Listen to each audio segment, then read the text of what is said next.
Hello viewers, welcome to tech by Al and welcome to brand new video. So viewers, আমাদের মধ্যে নিয়ে আসতে যাচ্ছে স্যামসাং দুর্দান্ত দুটি ফোন, যেটা হতে যাচ্ছে নাকি মিড রেঞ্জের ভিতরে ব্যাপক একটা ফোন। সো ফোনটা হতে যাচ্ছে গরিব এবং ধনীর মধ্যে পার্থক্য ভেদাভেদ করার একটা ফোন, যেটা নাকি হবে মিড রেঞ্জের ভিতরে। ফোনটা হতে যাচ্ছে দুর্দান্ত সব ফিচার সমৃদ্ধ, যেটাতে নাকি থাকছে UI7। সো এটা কিন্তু সব ফোনেই স্যামসাংয়ের দেয় না, কিন্তু মিড রেঞ্জের ফোনের ভিতরে এই ফোনটার ভিতর তারা দিয়েছে। তো স্যামসাং কিন্তু লঞ্চ করেছে A56। তো ফোনটা কিন্তু দুর্দান্ত সব ফিচার নিয়ে আসতে যাচ্ছে। আপনারা স্যামসাং এর সমস্ত ফিচার এখানে পেয়ে যাবেন।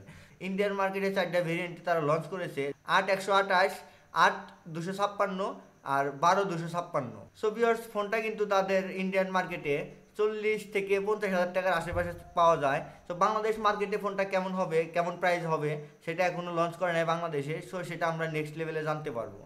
এই ফোনটা কিন্তু স্যামসাংয়ের অন্য অন্য ফোন থেকে ডিজাইনটা সম্পূর্ণই ভিন্ন, আর ভিন্নতা রয়েছে সম্পূর্ণটাই ক্যামেরা বামে। স্যামসাংয়ের কিন্তু ক্যামেরা বামটা সম্পূর্ণরূপে তারা চেঞ্জ করেছে এই দুটা ফোনে। এই দুটা ফোনের আমরা ক্যামেরা বামগুলো দেখতে পাই সনির এক্সপেরিয়া ফোনগুলোতে যে ক্যামেরা বাম রয়েছে ওই সেটআপে, আর এখানে কিন্তু ট্রিপল সেটের একটা ক্যামেরা রয়েছে। সো ক্যামেরাতে কিন্তু দুর্দান্ত আপনারা পারফরমেন্স পাবেন। এই ফোনটাতে থাকছে কিন্তু IP80 ওয়াটার রেজিস্টেড। সো তারা একটা গেইন করছে যে 1 লিটার পানির মধ্যে আপনারা সর্বোচ্চ আধা ঘন্টা চুবিয়ে রাখতে পারবেন, তাতেও কিন্তু এতে পানি ঢুকবে না বা ঢোকার কোনো পসিবিলিটি নেই। এই ফোনটা কিন্তু লঞ্চ হওয়ার পরে আপনারা 4টে কালার এবং 3টে ভেরিয়েন্টে মার্কেটে অ্যাভেলেবেল পেয়ে যাবেন। আর এখানে কিন্তু তাদের ডিসপ্লেটা কিন্তু 6.7 ইঞ্চ ডিসপ্লে রয়েছে, আর যেটা নাকি থাকছে সুপার অ্যামোলেড ডিসপ্লে।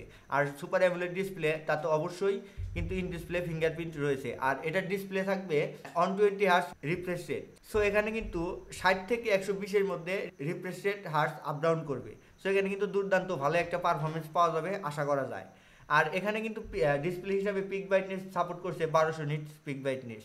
তাই এই ফোনটাতে আমরা প্রসেসর হিসাবে পেয়ে যাব Exynos 1580, যেটা নাকি একটা ভালো পারফরমেন্স করার আশা করা যায়। আর এই প্রসেসরটা থাকছে 4 ন্যানোমিটারের।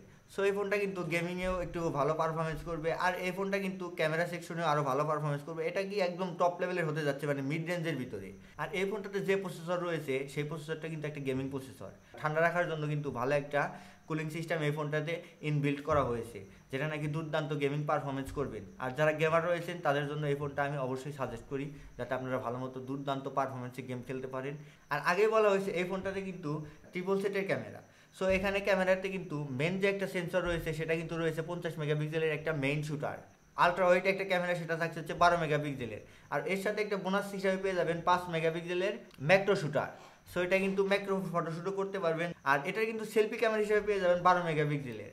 এখানে কিন্তু ক্যামেরা সেকশনে কিন্তু ভালো একটা পারফরমেন্স করবে আশা করা যায় ফোনটাতে, যেমন একটা সেটআপ দেওয়া হয়েছে। আর এটা হচ্ছে মূল ফোকাস হচ্ছে ক্যামেরা বামটা কিন্তু অন্য অন্য ক্যামেরার বাম থেকে সম্পূর্ণটাই আলাদা। আর এই ক্যামেরাটা কিন্তু আপনারা সমস্ত AI ফিচার পেয়ে যাবেন। আর এটা কিন্তু আপনারা ব্যাগে হচ্ছে কার 4K 30 fps হাই কোয়ালিটির ভিডিও রেকর্ড করতে পারবেন। সো এটা কিন্তু যারা ভিডিওগ্রাফি, যারা সোশ্যাল মিডিয়ায় ভিডিও আপলোড করেন তাদের জন্য কিন্তু এটা ফোনটা আরও একটু ভালো হতে যাচ্ছে। এটা কিন্তু ক্যামেরা সেকশনে অনেকটাই ভালো পারফরমেন্স ধরে রাখবে। আর স্যামসাংয়ের ক্যামেরা তো কেমনটা হয় আপনারাও ভালো জানেন, অন্য অন্য ফোন থেকে স্যামসাংয়ের ক্যামেরাটা কিন্তু অনেকটাই উন্নত। ব্যাটারি সেকশনে কিন্তু আপনারা ইহা বড় একটা ব্যাটারি সেকশনে ব্যাটারি পেয়ে যাবেন, যেটা নাকি থাকছে 5000 mAh এর ব্যাটারি। আর এই ব্যাটারিকে চার্জ দেওয়ার জন্য এই ফোনটাকে নাকি সাপোর্ট করছে 45 ওয়াটের একটা ফাস্ট চার্জার। কিন্তু এখানে যদিও 45 ওয়াটের ফাস্ট চার্জার সাপোর্ট করে, আপনারা কিন্তু এই ফোনটার বক্সে কিন্তু কোনো রকম কোনো চার্জার পাবেন না।